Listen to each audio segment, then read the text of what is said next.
This pavilion that's rented for events would go, as would your ability to put a boat into Lake Chillisquaque to do some fishing. PPL says they will disappear after June 1st if Mark can't come up with the money to take over operations and maintenance of the preserve. June 1st is when the transition from PPL to Talon Energy becomes official, and money isn't in the new operating budget for the company to do these tasks. They will also tear out restrooms, close roads to pavilions, stop maintaining trails, and close the popular fossil pit. The preserve would remain open for passive use only, and that means hiking, fishing, or canoeing. Mark took up the issue at its meeting last night with his executive director spelling out all they would need to do to operate and maintain the 650-acre facility. One scenario would be the $100,000 just to maintain and operate, while the other would be to use the Environmental Education Center, Visitor Center, and office at a cost that's nearly double that figure.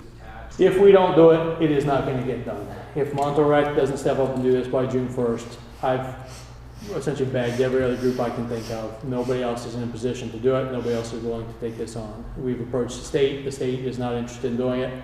There are not grants to do routine maintenance of the Montour Preserve because it's routine maintenance. Nobody wants to do grants for routine maintenance. If we were looking to purchase it, if we were looking to make major new upgrades, then grants come into the picture. But if we're going to anybody saying we need help with routine maintenance, there are not grants available. I've gone to everything I can imagine.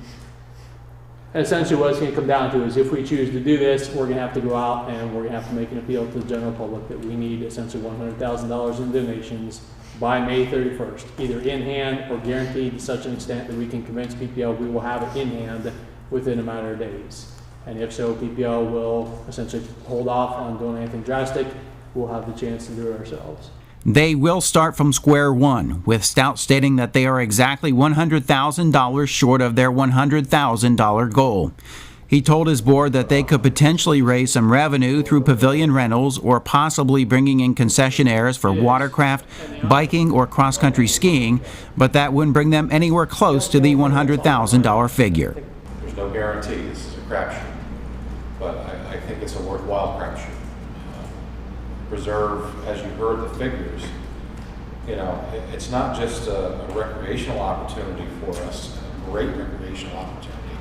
It's also an economic engine. It brings a lot of people in here and spend a lot of money.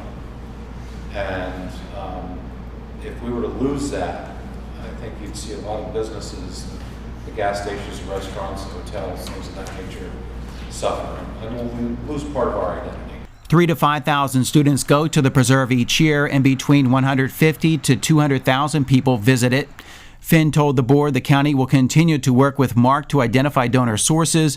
In the end, the board gave Stout the go-ahead to begin efforts to raise the money.